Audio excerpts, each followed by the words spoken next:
Hey guys, I'm making another video today. Sorry, my hair looks crazy because it just got out of the shower and didn't do anything to it. Sorry if you can hear that AC going over there. Not sure how loud it is on the video, but I was kind of thinking about what to make the video about today. A couple different ideas, but I think I'm gonna go with something that it's been put on my heart lately, which is taking sin more seriously, and in my case, stuff like lust and laziness. It can be, I'll say it from my perspective, it can be very easy once you've gotten over giving into physical lust, or physically giving into lust, that you just think if you just don't care, you won't care about it anymore, and don't care about the temptations that come to your head, and you kind of let them come and go and don't really care because you're not giving in physically. But that's wrong.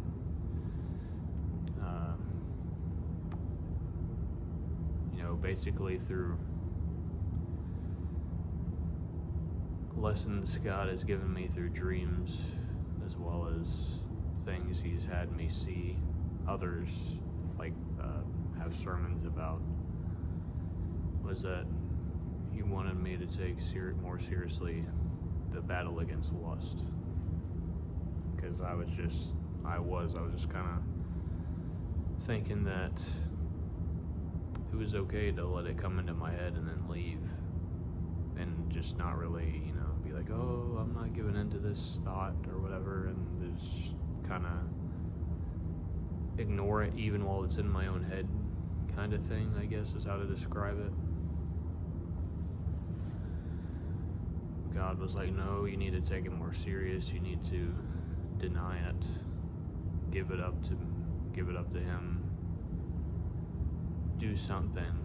However, God, is kind of directing you to take care of it, which in most cases it's probably just going to be to give it up to Him.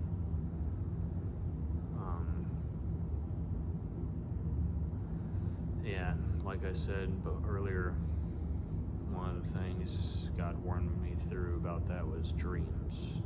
And through dreams, what I was shown was that I was allowed to have a bunch of to be honest, sexual dreams, and it showed me that I just did not take it serious enough.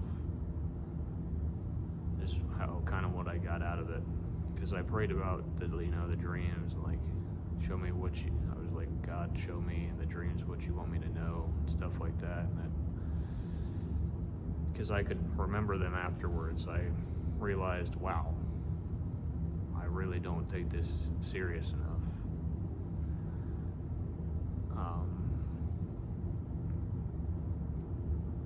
It can be very difficult, because it's it might start out innocent in your head, just some random scenario playing in your head that you don't realize is going to turn into lust or something like that.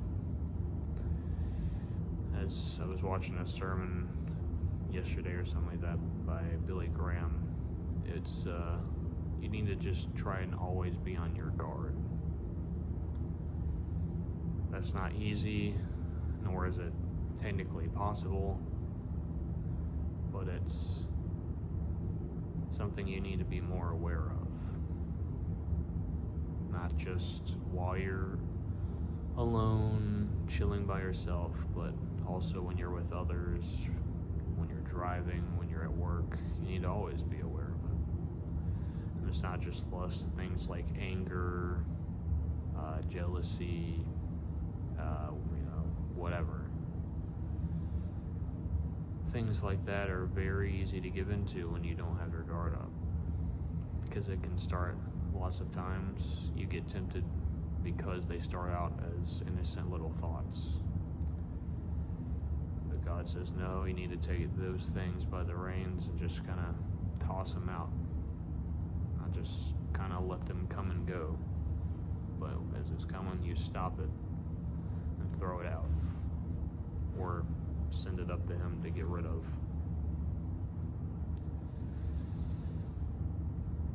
A lot of men struggle with this, and one of the things, like I said before in other videos a bunch of times, is you have to deal with it in your heart.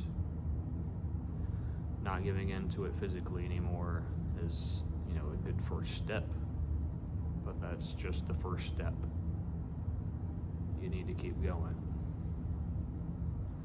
It can be easy to get caught up in innocent little thoughts or scenarios, especially when you're going through a tough time in life or a tough day or whatever, to allow silly little scenarios or something to go on in your head. But God says to always keep up your guard and to not let that stuff run rampant in you. It'll darken your heart before you realize it. Very easily. For a while now, I'd gotten to the point where I thought I was kind of just basically over it. The fight with lust. And God basically let me know, oh, no, you're not. You haven't even started, basically. Because I had never really, after I stopped giving in physically, I kind of never took it really serious after that. At least I think.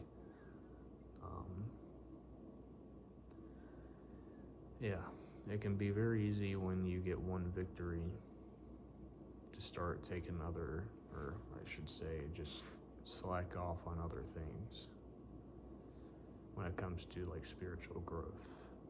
Like if spiritual growth, maybe God gives you patience, or you finally get closer to Him, or you start to feel the love for others, you start to this and that. Well, it's like it can be very easy to be tempted in other areas where you weren't focusing on to tempt you into giving into sin. I know no one can be perfect. No one has ever been, no one ever will be, except for Jesus, of course, but you're just not going to run the race without taking it serious. As Paul said, or I don't know if he said these exact words, but I think he was implying that as he ran the race, he was running full speed the entire time. He didn't slow down. He didn't start to take it less seriously at any point. He always took it seriously. Excuse me.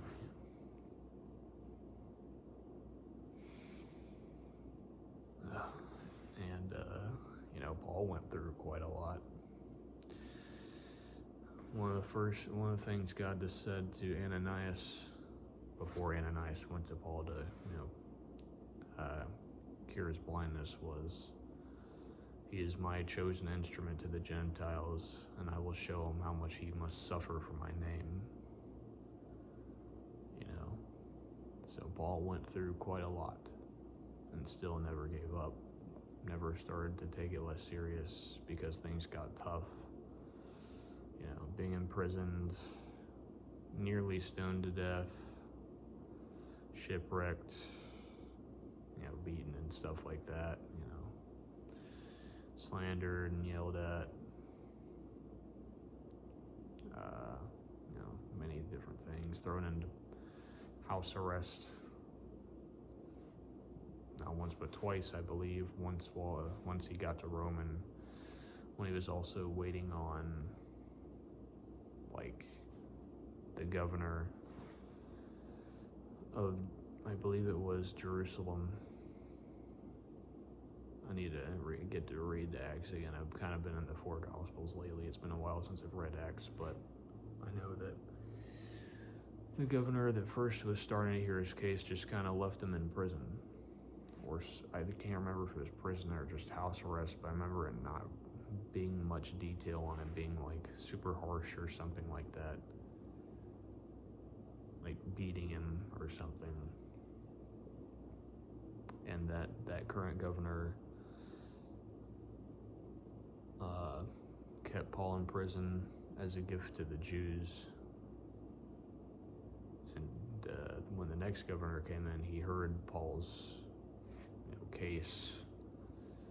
And then King Agrippa came and heard Paul's case. And Paul, of course,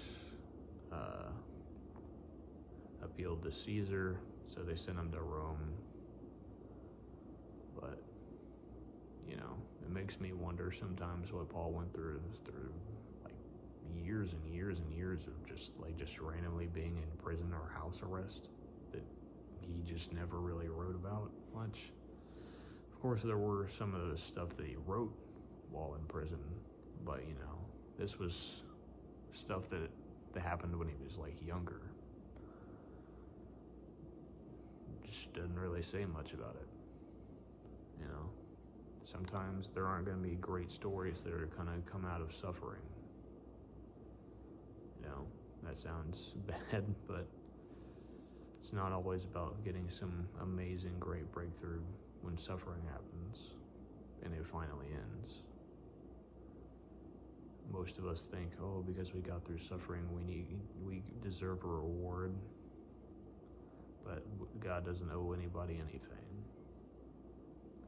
That suffering very well could just be, allowed to happen as a test to see, are you going to be faithful to Him, pass the test? Or are you going to, once it gets hard, get angry at God, start shouting at Him, start being less faithful, start doing this and that? Or are you going to always take sin seriously, regardless of your situation?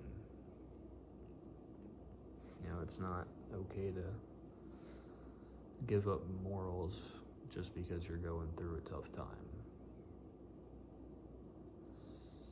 I know that's not easy, and I know there are people in the world who go through a lot more terrible things than I do or have gone through. But God makes it plain and clear, no matter what you're going through or who you are, you need to remain faithful, taking sin seriously, and trying to move in line with God. Perfect example of that is Daniel.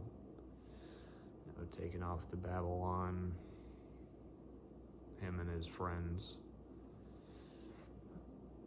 to basically be trained to be part of the king's servants.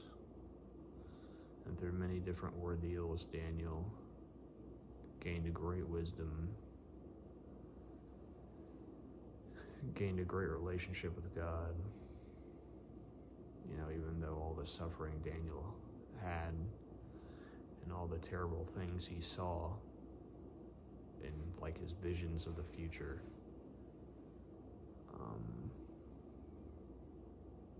Daniel never stopped being a good man, never stopped taking sin seriously. One of my favorite things about Daniel is actually the references to him in Ezekiel, where God says, are you as wise as Daniel? Which actually threw me off because I was listening to that to like audiobook version of like Ezekiel when I was at the gym. It kind of threw me off. I was like, I thought every time someone was mentioned to be like wise, like, are you as wise as whatever, it was always Solomon that someone mentioned. So it kind of threw me off that God said Daniel there. And of course, in Ezekiel 14, when talking about who could escape the impending judgment, God says, even if these three men, Noah, Daniel, and Job, were alive and here, they could only save themselves and nobody else from the impending, wrath. And it's actually just a random bit of fun fact information, I guess, is that Job shows up there by name. So all the people who try to say that the book of Job is just metaphor or fake, just a lesson basically in a book, that's not correct. Job was real, as God mentions him by name later on. But yeah, it's tough to always take to sin seriously. Of course, you're gonna mess up. That doesn't mean that you're gonna, you gotta go insane, try hard, try to, always be hyper focused on that and nothing else, because that's just not gonna happen. We're human. We do our best with the grace of God that Jesus has given us, and we try. But we try. You don't just give in and not care about it. You need to try. And God will lead you through, ways to try and deal with it. God will give you information on what you're struggling with and what you need to take more seriously. You just need to ask. The answer might come in ways you don't expect. I've had that happen to me several times where, you'll get the answer to prayers and questions like that, and it will just from areas you just wouldn't expect to get it from. I hope that everyone, if anyone even sees this, has a good day and a good weekend. Today is Friday for me, October 24th. So yeah, have a great weekend.